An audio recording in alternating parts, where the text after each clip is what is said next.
Hey everyone, I'm the Canadian lad, and today I watched Fantastic Four First Steps at 0.25x speed and found 23 hidden details that you might have missed at a regular speed. My goal with this breakdown is simple: shine a light on the VFX details that usually go unnoticed. The stuff you assumed was practical, but was actually CGI, executed so cleanly you never even noticed. And credit where it's due, the VFX teams delivered a proper Galactus, a comic-accurate thing, and a Fantastic Four that genuinely looks, well, fantastic. But please spare me just 60 seconds to thank today's sponsor, Coopert. Coopert is a free browser extension to help consumers save money by scouring the internet for coupon codes while shopping online. Coopert offers 3 core services: automatic coupon testing to ensure maximum savings, offers cashback rewards for using the service, and shows you price comparisons from different websites to find the best deals. Having over 8 million weekly active users, it's no wonder why Coopert is trusted globally and is partnered with over 200,000 merchants. Simply download the extension on Chrome, Edge, Opera, Firefox, or Safari on desktop, or check out the mobile app on Safari. You can think of Coopert as an AI-powered super shopping assistant, which is why smart shoppers use Coopert. If you're familiar with cash rewards, now that it's shut down, Coopert is a great alternative to save money, with its automated experience for the user and combined coupon plus cashback services. If you're ready to shop smarter, why not use online coupons for things you are already going to purchase? So use my link in description to install Coopert for free. Number 1. After Sue gives birth in space, Ben Grimm is the first one to hold Franklin Richards in his arms. Then he hands over Franklin to his father, Reed. But something really beautiful happens here too. Notice right after the birth, Herbie quietly drapes a sheet over Sue's legs, and this entire thing is CGI. From Sue's thighs to Herbie's movement, it's all visual effects. That's the kind of subtle attention to detail that shows just how much care the VFX team put into this movie. They didn't have to do this, but they did, and it makes the scene feel real, intimate, and human. Number 2. When Reed runs a bridge teleportation test and moves an egg from one spot to another, that's actually the first time we properly see him use his stretching powers inside his lab. But there's a tiny detail here that really cracks me up. Notice Reed has this gray nail polish on his thumbnail, which makes no sense because he's clearly not wearing any. So I'm guessing this was just a VFX artist having a little fun,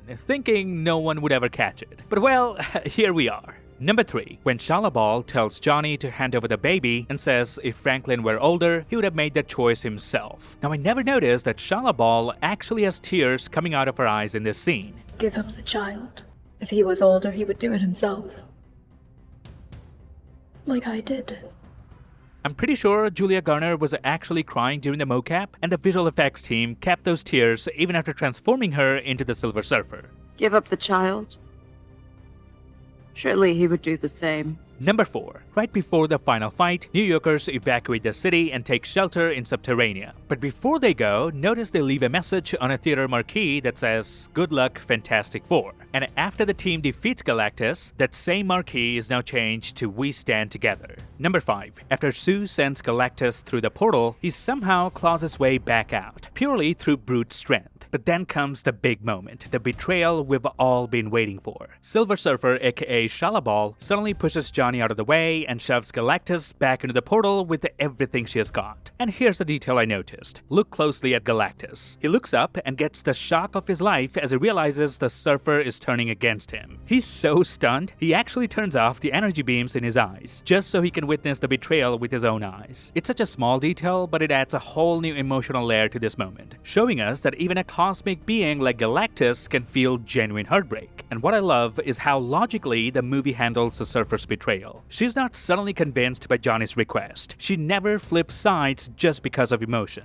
She still sides with Galactus. But during the final battle, she disappears for a bit, almost like she's watching from a distance, waiting. And once she realizes the Fantastic Four actually have a chance, but only if she helps, that's when she makes her choice. That's when she decides to betray Galactus. Number 6. The VFX team uses sunlight to show just how gigantic Galactus' head really is. Watch this scene closely. He's calmly sitting on his throne, head slightly bowed, and you can see the sun hitting the back of his helmet. Then he straightens up, and you suddenly realize how much sunlight his head was blocking this whole time. It's a perfect visual detail. No ruler needed. The sun does the measuring for us, and they keep that idea going when he stands up. Notice when his body rises, the light gets swallowed again, and the whole scene dims because he's literally blocking the sun. You feel the scale instantly, it's colossal, and it makes the room go dark just from his presence. Number 7. In the opening montage, we see the Fantastic Four saving people from all kinds of disasters. And at one point, Johnny Storm, aka the Human Torch, swoops in to rescue a little girl kneeling right under a collapsing monorail pillar. The moment I saw this scene in theaters, I immediately took note and decided I'll dissect this whole scene in slow motion when it comes out on Blu-ray, and see if the VFX team did what I think they did. Let me explain. Notice as Johnny's flying in, his whole body is covered in flames, but the moment he reaches the girl and moves her out of harm's way, he actually retracts the fire from his arms and hands, just so he doesn't burn her. And remember, all of that fire is CGI, so the fact that the VFX artist remembered to turn out the flames at the exact moment he makes contact shows just how much detail went into this sequence. Oh, and here's a bonus detail. That little girl is the daughter of director Matt Shakman. Number 8. The blackboard behind Reed is filled with equations, and it's not just some random scribbles. This board is packed with actual physics equations that secretly tells us what Reed's been working on. For example, this equation right here is pulled straight from Einstein's special relativity, specifically the Lorentz transformation matrix. The gamma and beta symbols are all part of equations used to describe how space and time stretch when you're moving close to the speed of light. And in the film, the Fantastic Four do travel faster than the speed of light when they go to meet Galactus. And then we have E equal arctangent, and it looks like something tied to rotational symmetry or dimensional geometry. So this is foreshadowing that Reed is experimenting with interdimensional portals, something that turns out to be very useful towards the end of the film. Number 9. Reed tells Sue he finished assembling the crib, but he's confused because there are 2 extra pieces left. He can't figure out why they would include them.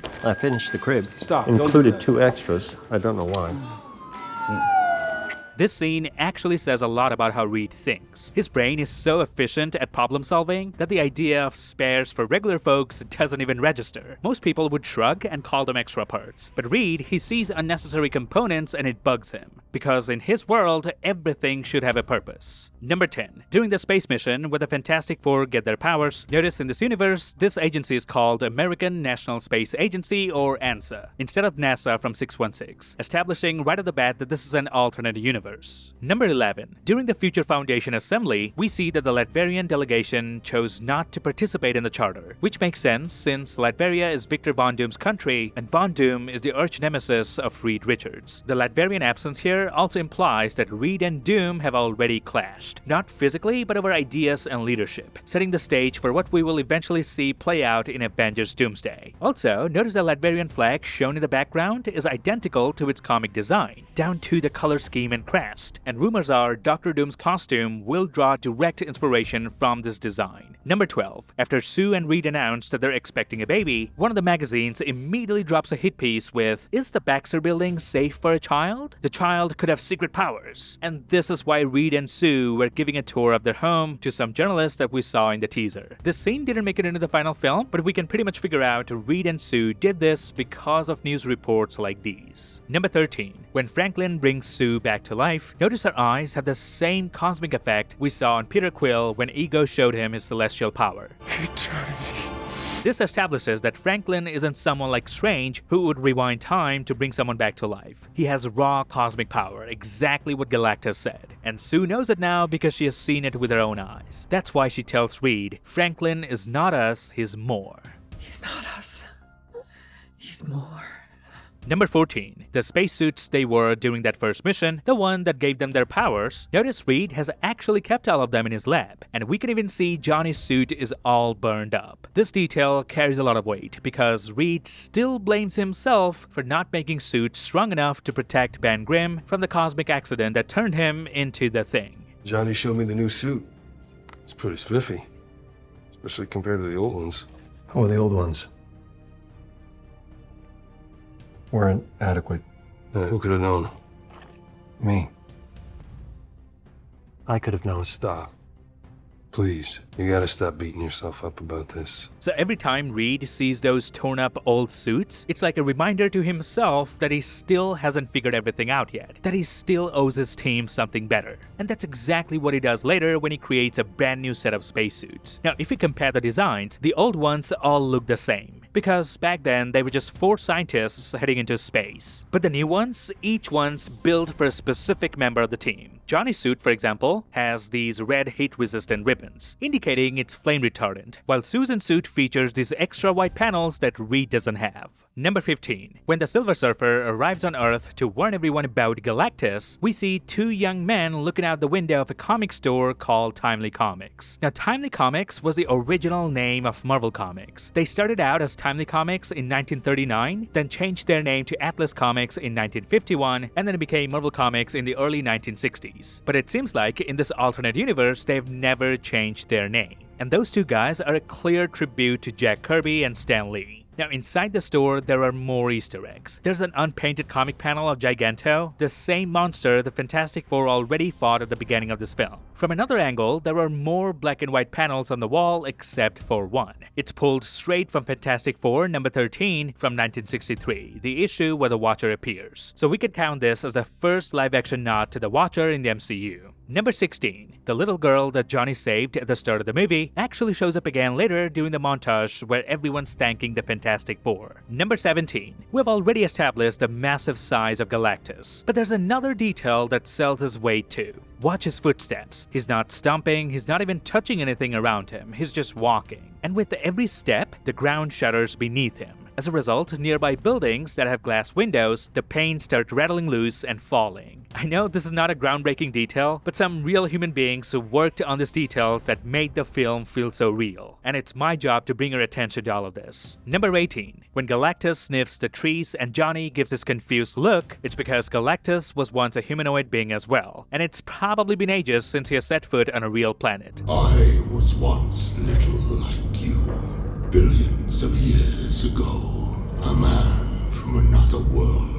So this inhale is him remembering what it felt like to be alive in a world like this. Number 19. The woman Ben Grimm has a crush on in the movie is named Rachel Rosman. Now the character of Ben Grimm was heavily inspired by his creator Jack Kirby, who was also Jewish. And Jack Kirby's real-life wife's name is Roz Goldstein. So Rachel Rosman, that's very likely a tribute to Kirby's wife, Roz. Number 20. Ben calls Reed Stretch. You know, Stretch, I got bad news for you. This is the same nickname Ben calls Mr. Fantastic in the original comics as well. Number 21. Galactus says Franklin's power didn't show up on any of Reed's tests because the kid quote-unquote hides his nature. He's normal.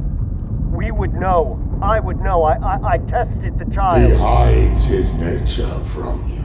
This lines up perfectly with the comics, where Franklin has literally rewritten his own biology by subconsciously giving himself an X gene, so he'd be considered a mutant. So the idea that he can mask what he is totally in character for him. Number 22. Most of the destruction that Galactus caused in this alternate New York is never intentional. For example, here Galactus was just angrily looking down at the Fantastic Four and Franklin, after his eyes were blasted with fire by Johnny Storm. He was just angrily walking forward, but notice his mere hand movements would destroy entire buildings around him. He wasn't doing anything offensive or charging at the Fantastic Four, he was just casually walking. But even that can cause such damage to buildings around him. The point I'm trying to make here is, throughout the whole final battle, Galactus never once went into attacking mode. He just kept walking through every attack. Except with Reed. He stretched the hell out of my guy, and judging by the smile on his face, he clearly enjoyed it. Number 23. In the mid-credit scene, which takes place 4 years after the events of the film, we now see a newly renovated living room in the Baxter building. Rebuilt because Galactus wrecked it in the final fight. And this room matters, because a lot of Avengers Doomsday is gonna play out here. How do I know this? Let me explain. This mid-credit scene is directed by the Russo brothers, and there's one visual change that nobody seems to talk about. In the main film, the carpet was blue, but in this mid-credit scene, it's orange. I think Marvel and the Russos made that choice for a reason.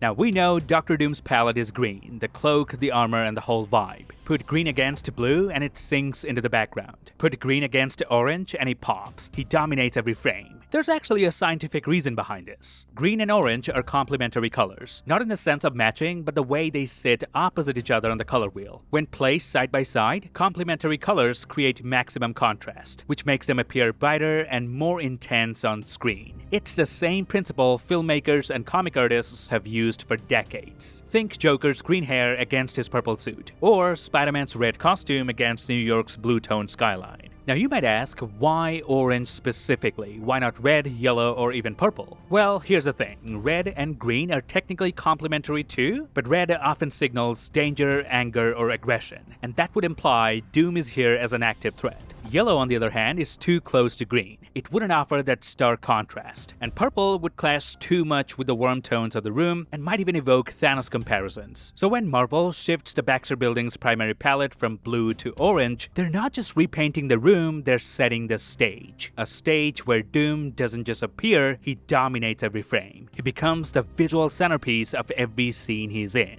And that to me is one of the clearest signs that Dr. Doom is gonna spend a lot of time in this building in Avengers Doomsday. You don't just change your set design to complement a villain's color scheme unless that villain is gonna spend a lot of time in this room.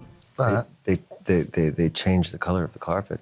Oh, yeah. Of the Yeah, we've couches. had a little renovation. Yeah. Yeah. little Doomsday's bit of got renovation. There's been a little Oh, you see it in the renovation. end credits. Nicer now, I think. It is nice to be on it. You know, it's an intimidating world to walk. And this begs another question. If Doom is moving freely through the Baxter Building, then he's not there to fight the Fantastic Four. He might just pretend to be an ally in Doomsday. Also, at 0.25x speed, you can clearly see the long green cloak Robert Downey Jr. is wearing in this scene. It's kind of hard to notice, but if you try to look for it, you'll see it. And that's it. This would be my breakdown of Fantastic Four First Steps at 0.25x speed. With this 23 details, I hope you've got a new appreciation for the VFX artists who grind to make our comic book dreams feel real on the big screen. Big shout out to Matt Shackman. When it comes to putting family at the heart of a Marvel story, the guy just delivers. And I'll be honest, I was a bit skeptical about Pedro Pascal as Reed, but he completely sold me. My guy can act, eh? There were moments I flat out forgot it was Pedro. It was just Reed Richards. Now, Avengers Doomsday wrapped filming a few weeks ago. That means Marvel will be able to give the VFX artists more than a year to work on Doomsday, which only tells me one thing. The CGI in Avengers Doomsday is gonna be epic, as it should be. Let me know your favorite detail from the film, and comment below if you think I missed any hidden detail. Now, if you like this video, then please give me a thumbs up, grab the subscribe button, and turn notifications on. I'll see you lads in the next one.